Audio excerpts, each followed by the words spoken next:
जादुई घड़ा और लालची बनिया। एक समय की बात है।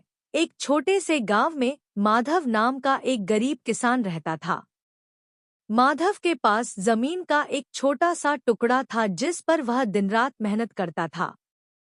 एक दोपहर जब वह अपने खेत की खुदाई कर रहा था, उसकी कुदाल किसी धातु की चीज से टकराई।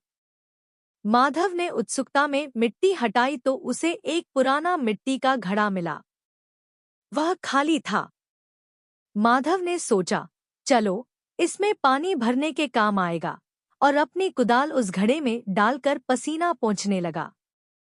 चमत्कार का पता चलना। जब माधव घर जाने लगा और उसने घड़े से अपनी कुदाल निकाली तो वह दंग रह गया। घड़े के अंदर एक नहीं बल्कि 100 कुदालें थीं। माधव को समझ नहीं आया कि यह क्या हुआ। उसने अपनी एक पुरानी कमीज घड़े में डाली और देखते ही देखते घड़ा 100 कमीजों से भर गया। माधव समझ गया कि यह एक जादुई घड़ा है। उसने इस घड़े की मदद से अपनी जरूरत की चीजें बढ़ानी शुरू की। वह धीरे धीरे खुशहाल होने लगा, लेकिन उसने कभी लालच नहीं किया। वह गरीबों की मदद भी करने लगा। लालच का प्रवेश।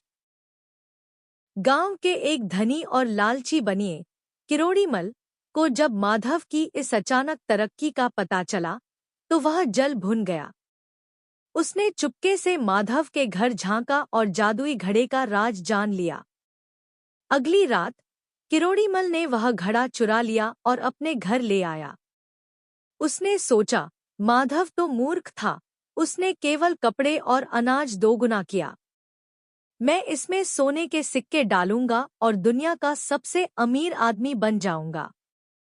क्लाइमैक्स और सीख। किरोड़ीमल ने घड़े में सोने के सिक्के डाले और घड़ा सिक्कों से भर गया। लेकिन लालच में आकर वह यह देखने के लिए घड़े के ऊपर झुक गया कि अंदर और कितने सिक्के हैं। तभी उसका संतुलन बिगड़ा और वह घड़े के अंदर गिर गया। अगले ही पल घड़े से एक किरोड़ीमल नहीं बल्कि 100 किरोड़ीमल बाहर निकल आए। अब घर में 100 असली जैसे दिखने वाले किरोड़ीमल थे, जो आपस में लड़ने लगे कि असली मालिक कौन है। उन्होंने एक दूसरे की संपत्ति पर दावा किया और लड़ते लड़ते सब कुछ बर्बाद कर दिया। अंत में वह जादुई घड़ा भी उस अफरातफरी में टूट गया। निष्कर्ष, सीख। लालच इंसान की बुद्धि को नष्ट कर देता है। जो हमारे पास है उसमें संतोष करना ही सबसे बड़ा धन है।